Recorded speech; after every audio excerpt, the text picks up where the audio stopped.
Good morning students. Today I am going to talk about general properties of acid and base. In our previous lecture we have discussed three concepts about acid and base, and today we will discuss general properties of acid and base. Then the first property of acid is it turns blue litmus paper into red, and we have already aware of that कि acid जो होते हैं वो क्या करते हैं, हमारे blue litmus papers जो होते हैं उनको किस में कन्वर्ट करते हैं, रेड में।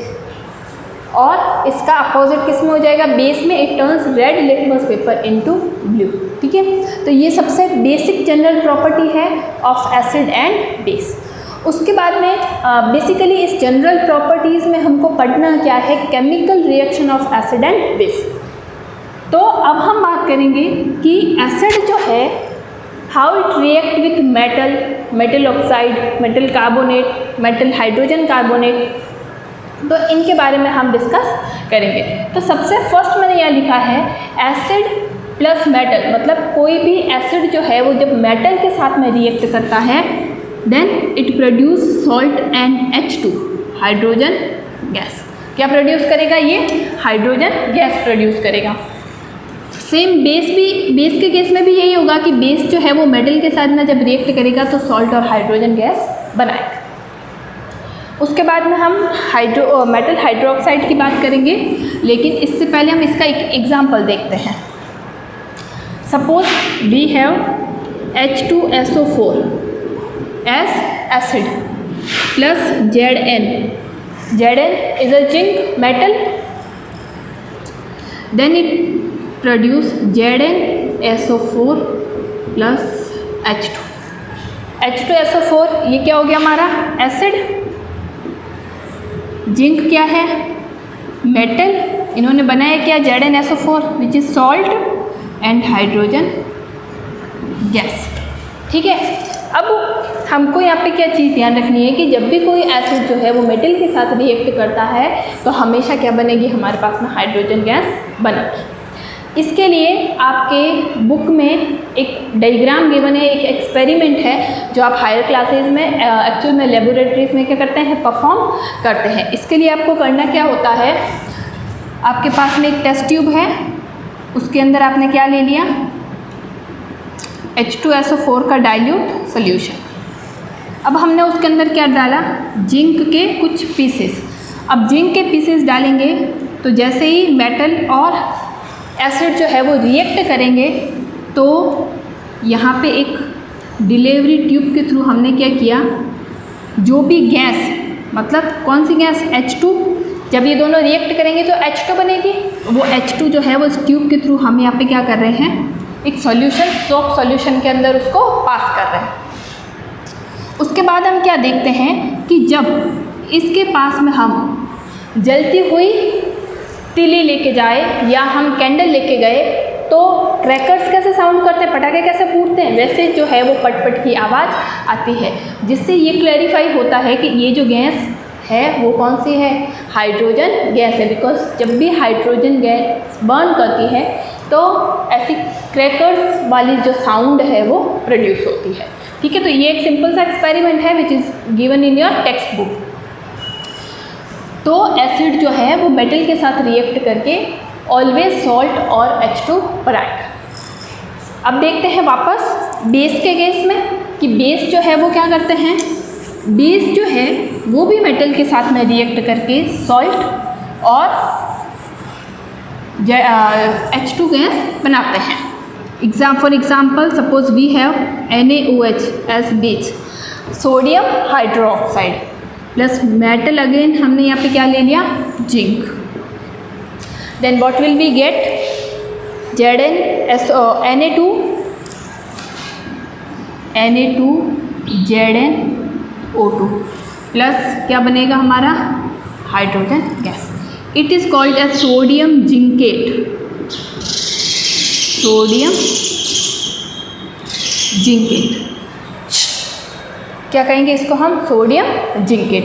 तो अब यहाँ देखो रिएक्शन को बैलेंस करो, 2Na 2Na 2O2 2O2 और Zn सिंगल है और यहाँ से H2 जो है वो क्या हो गया, यहाँ पे मैंने ब्रैकेट में एक इम्पॉर्टेंट चीज़ लिखी है, not possible with all the metals. Base जो है वो सारी की सारी मेटल्स के साथ में रिएक्ट नहीं करते हैं। Acid react with all type of metal but base only react with some types of metal. ठीक है, तो ये हमारा क्या हो गया, sodium zincate which is a salt, and साथ में क्या रिमूव हो गया हमारी H2 गैस। ठीक है, तो ये तो हमारी पहली चीज़ क्लियर हुई कि how acid is react with base sorry metal and how the base is react with metal. Next हम बात करते हैं मेटल ऑक्साइड की। तो ये हमारा जनरल प्रॉपर्टीज का सेकंड पॉइंट हो गया कि how acid and base react with metal.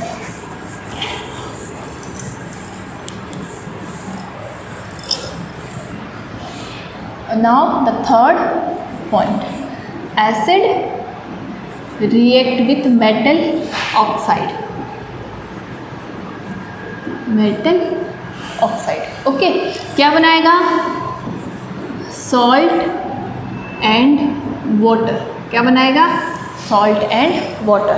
Suppose we have acid HCl plus metal oxide लेना है, जैसे हमने ले लिया क्यूप्रस ऑक्साइड। ठीक है, अब हमारा पास में क्या बना, CuCl2 plus water, formula of water is H2O। Reaction balance करें, 2HCl CuCl2 और यहाँ से H2O, रिएक्शन बैलेंस हो गई। तो अब यहाँ पे ये क्या है, acid, this is the metal oxide, metal is copper and O है साथ में, तो क्या हो गया, मेटल ऑक्साइड। तो ये हमारा क्या हो गया, मेटल ऑक्साइड, और ये हो गया salt, then H2O is a water. ठीक है, अब बेस के केस में हमको देखना है, तो हमको ये चीज़ ध्यान में रखनी है, metal oxide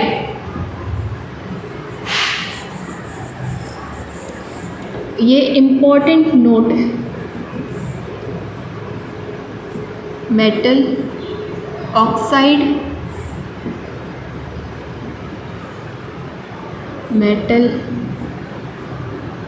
carbonate and metal hydrogen carbonate.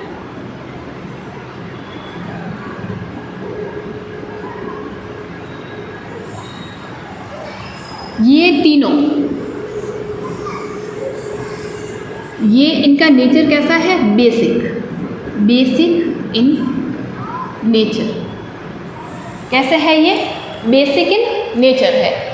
अब ये इनका नेचर कैसा है, बेसिक, तो ये बेस के साथ में रिएक्ट नहीं करेंगे। यहाँ पे आपको क्या चीज़ ध्यान रखना है, देखो ये एसिड है और मेटल ऑक्साइड जो है इसका नेचर कैसा है, basic. Acid react with base, what happened, neutralization reaction, and we will get salt and H2O। Neutralization reaction में होता क्या है, एसिड जो है वो बेस के साथ में रिएक्ट करता है और हमको क्या मिलता है, सॉल्ट एंड वाटर। तो मेटल ऑक्साइड जो है वो बेसिक है नेचर में, तो वो एसिड के साथ तो आपको कौन सी बात है, रिएक्ट करेगी। But metal oxide, metal carbonate and metal hydrocarbonate are basic in nature, that's why they don't react with base. ये बेस के साथ में रिएक्ट नहीं करेगी। ये इम्पॉर्टेंट नोट है, ये आपको बुक में लिखा हुआ नहीं मिलेगा, प्लीज़ इसको वेरी केयरफुली आपको क्या करना है, नोटबुक में लिखना है और अपने माइंड में भी ये चीज़ सेट करनी है कि मेटल ऑक्साइड, मेटल कार्बोनेट और मेटल हाइड्रोजन कार्बोनेट है वो बेसिक होता है नेचर में, that's why they don't react with base. Exam में क्वेश्चन जो है वो आपको इस तरह से पूछ सकते हैं, जैसे आपको मेटल ऑक्साइड दे दिया, बेस दे दिया सपोज NaOH और प्रोडक्ट बना दिया। अब क्वेश्चन में पूछ लिया is the reaction is possible और नॉट, गिव द रीज़न। तो आपको ये चीज़ पता होनी चाहिए कि ये रिएक्शन जो है वो क्यों नहीं हो सकती, because metal oxide is basic in nature and they don't react with other base. Okay, तो ये चीज़ आपको क्लियर करनी है। ठीक है, तो अब ये वाला पॉइंट इधर आ गया, लेकिन बेस के साथ में ये चीज़ हैपन नहीं होती है। तो यहाँ don't react with base. Clear? तो बेस जो है वो मेटल ऑक्साइड के साथ में तो रिएक्ट नहीं करता है, बट बेस जो है वो हमारा रिएक्ट करता है नॉन मेटल ऑक्साइड के साथ में। Suppose we have CO2, non metal है कार्बन और उसका ऑक्साइड, और हमने बेस ले लिया CaOH2, कैल्शियम हाइड्रोक्साइड। क्या बनेगा हमारा? CaCO3 calcium carbonate plus H2O, plus क्या बन जाएगा हमारा? H2O। तो ये कैल्शियम कार्बोनेट जो है it is a type of salt. क्या है ये? सॉल्ट। तो ये ऐसे बेस जो है वो किसके साथ में रिएक्ट करा बेस ने? नॉन मेटेलिक ऑक्साइड के साथ में। किसके साथ में रिएक्ट किया? नॉन मेटेलिक ऑक्साइड के साथ में। ठीक है, तो आपको ये वाली चीज़ जो है वो ध्यान में रखनी है। ये हमारा हो गया थर्ड पॉइंट कि ये मेटल ऑक्साइड और मेटल हाइड्रोक्साइड उनके साथ तो रिएक्ट नहीं करेगा, बट ये नॉन मेटेलिक ऑक्साइड के साथ में रिएक्ट करेगा and give salt and water. उसके बाद में आता है हमारा फोर्थ पॉइंट। फोर्थ पॉइंट बहुत अच्छे से जानते हैं हम, always acid react with base and make salt and water, and this is known as neutralization reaction.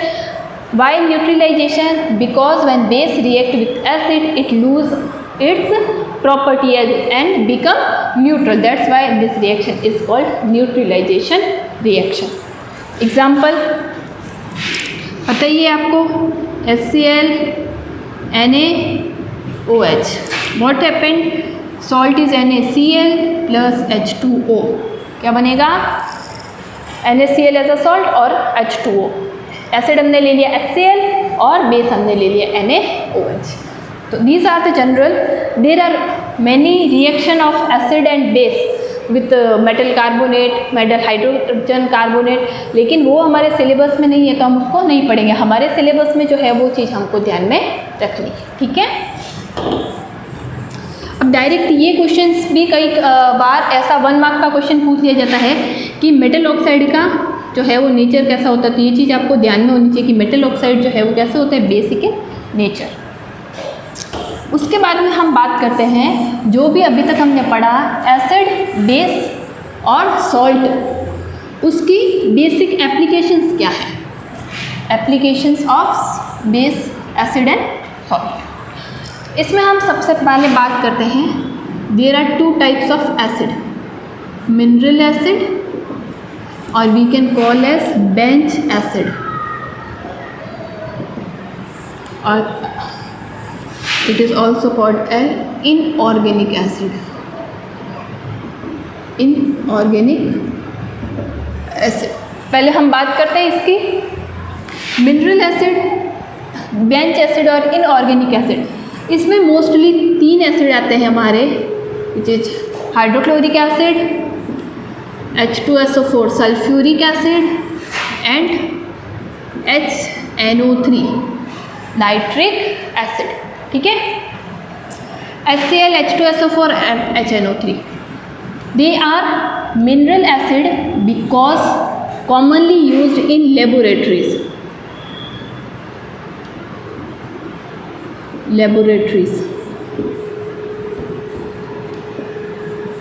ठीक है, और दूसरी बात, इनको इनऑर्गेनिक एसिड क्यों बोलते हैं? क्योंकि इसमें कोई भी कार्बन कंपाउंड अवेलेबल नहीं है। ठीक है, that's why they are called inorganic acid. अब बात आती है यूजेस ऑफ दिस एसिड। तो सबसे पहले हम बात करते हैं HCl की। HCl का सबसे ज़्यादा यूज़ जो होता है वो होता है हमारा इंडस्ट्रीज़ में। किस में होता है? इंडस्ट्रीज़ में। इंडस्ट्रीज़ में हम बात करें तो HCl जो है boilers to clean boilers, sink and sanitaries.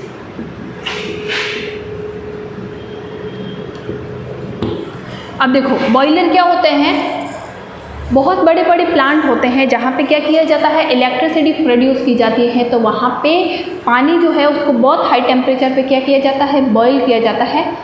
क्यों? स्टीम बनाने के लिए, ठीक है। तो उन बॉयलर्स को क्लीन करने के लिए, सिंक क्लीन करने के लिए घर पे जो हम mummy as a toilet cleaner आपने देखा होगा, there are many products like Harpic, Sanifresh और अदर भी प्रोडक्ट्स जो हैं वो मार्केट में अवेलेबल होते हैं जो हमारे सिंक और टॉयलेट साफ़ करने के लिए यूज़ होते हैं।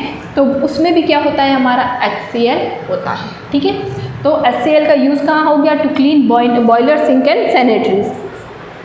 उसके बाद में हम बात करते हैं ना इसकी H2SO4। H2SO4 is also known as king of acid. इसको हम क्या कहते हैं? King of acid. अब H2SO4 एक चीज़ को बताता है हमको कि कोई भी कंट्री है, सपोज XY कंट्री है, तो उसकी जो रेट ऑफ डेवलपमेंट है कि उस कंट्री में कितना डेवलपमेंट हो रहा है, उसका एस्टिमेशन हम किसके थ्रू लगा सकते हैं कि वो कंट्री जो है वो पर ईयर कितना H2SO4 कंज्यूम कर रही है। Rate of consumption of H2SO4 tells us the rate of development of any country. अगर कोई कंट्री बहुत ज़्यादा H2SO4 का कंजप्शन कर रही है, इसका मतलब क्या हो गया कि उसकी जो डेवलपमेंट रेट है वो क्या है, बहुत हाई है, ठीक है।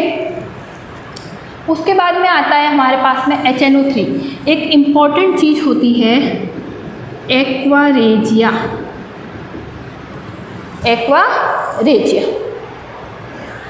Sorry the spelling is RAGI। Aqua regia जो है वो एक ऐसा सोल्यूशन होता है जो बहुत ज़्यादा स्ट्रांग होता है। उसके अंदर इतनी कैपेसिटी होती है कि वो जो हमारा गोल्ड है, सिल्वर है, उसको भी क्या कर सकता है, खुद के अंदर डिज़ोल्व कर सकता है। अब ये बनता कैसे है? इसके अंदर होता है 3:1। 3 रेशियो में तो होता है HCl और 1 रेशियो होता है HNO3।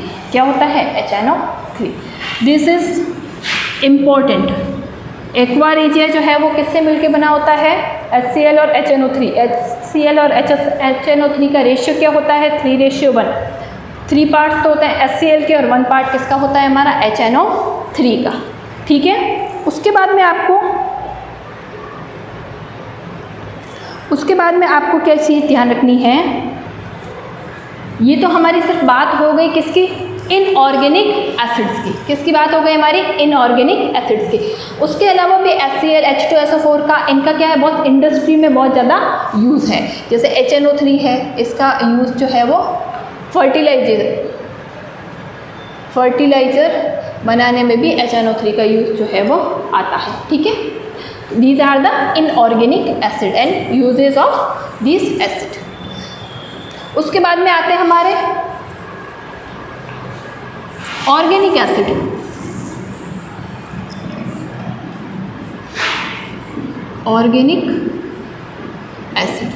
ऑर्गेनिक एसिड्स होते हैं वे जो हमको कहाँ से मिलते हैं? प्लांट्स, एनिमल्स और नेचर में और किसी चीज़ से मिलते हैं, तो दे आर इनऑर्गेनिक एसिड। सबसे पहला एग्जांपल है हमारे पास में acetic acid which is used as food preservative. Acetic acid जो है इसका यूज़ हम सालों तक, पिकल जो होता है हमारे घर पे, जो मम्मी अचार बनाती है, उसके अंदर क्या सिरका जो डाला जाता है, सिरका, और it is also called as vinegar. तो एसिटिक एसिड जो है वो as a food preservative use किया जाता है पिकल्स को बहुत टाइम तक सेव करने के लिए। और एसिटिक एसिड का यूज़ होता है टू क्लीन वुडन फर्नीचर। लकड़ी का हमारा जो फर्नीचर होता है उसको क्लीन करने के लिए भी हम एसिटिक एसिड जो है उसका यूज़ करते हैं, ठीक है। उसके बाद में एक इम्पॉर्टेंट चीज़ आती है हमारी नेक्स्ट जो हम बात करेंगे। इसके अलावा भी बहुत सारे ऑर्गेनिक एसिड हो सकते हैं, जैसे हमने पढ़ा है ascorbic acid, tartaric acid, citric acid. तो बहुत सारे जो एसिड जो है वो जो हमको नॉर्मली कहाँ से मिलते हैं? प्लांट और एनिमल से मिलते हैं, तो उनको हम क्या कहेंगे? Organic acid. उसके बाद में बात करते हैं हम बेस की। How the base is use by us. Base में एक इम्पॉर्टेंट बेस है हमारे पास में MgOH2, which is also called as antacid. जब भी हमारे स्टमक में क्या हो जाता है, एसिड का जो कंटेंट है वो बढ़ जाता है और हमको क्या हो जाती है, एसिडिटी की प्रॉब्लम हो जाती है, तो उस कंडीशन में हम क्या करते हैं, MgOH2 known as milk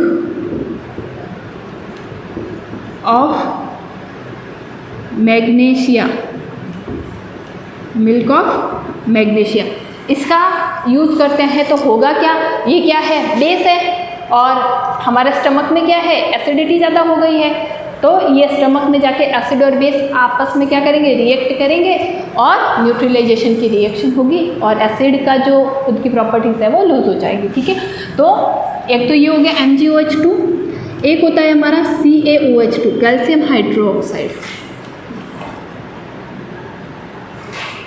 which is used to decrease the acidic nature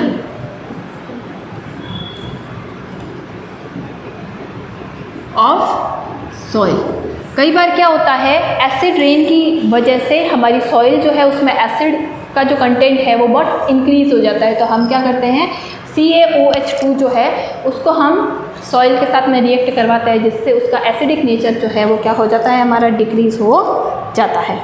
ठीक है, और जो बेस है जैसे हमारा NaOH है, तो इसका यूज सोप इंडस्ट्रीज़ में, क्लॉथ इंडस्ट्रीज़ में, फॉर मेकिंग डिटर्जेंट, तो इंडस्ट्रियल एरियाज़ में भी जो NaOH है उसका सबसे ज़्यादा यूज़ होता है।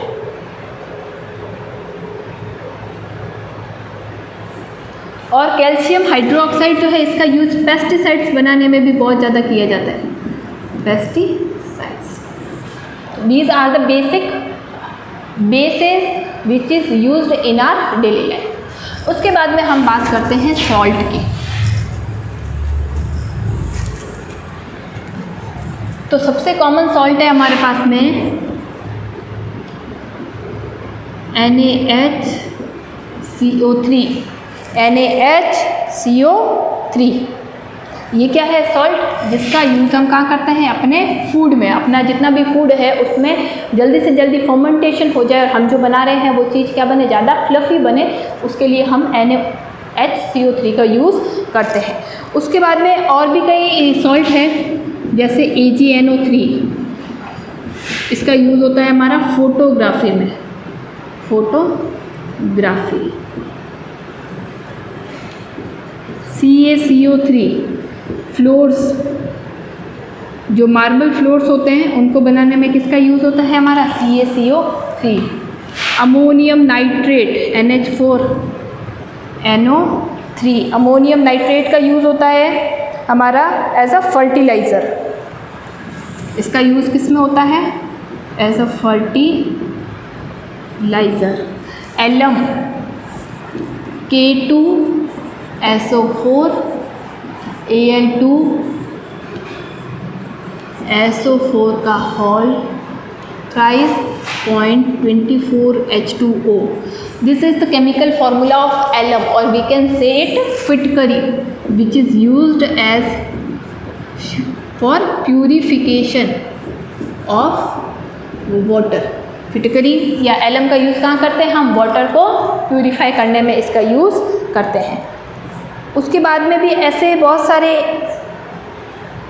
सॉल्ट हैं जिसका हम डेली लाइफ में यूज़ करते हैं, जैसे ये हो गया हमारा NaHCO3, Na2CO3 which is used as washing powder, NaCO3.10H2O, washing clothes as a detergent powder, we can say it detergent powder। So these are the some basic salt which is used in our daily life। Okay, the whole 3 lectures which we have discussed till today is tell us about acid, base and salt। which substance is acid according to Arrhenius, according to Bronsted-Lowry, according to Lewis. But no concept is telling us which acid is very strong, which base is very strong. So in our next lecture we will discuss a scale which is known as pH scale. In this topic we will learn how to find out the strength of acid and base, कि कोई भी acid जो है वो कितना strong है, कितना week है, उसकी स्ट्रेंथ को कैसे फाइंड आउट करना है वो हम करते हैं pH स्केल के through, which will be discuss in our upcoming lecture. Thank you.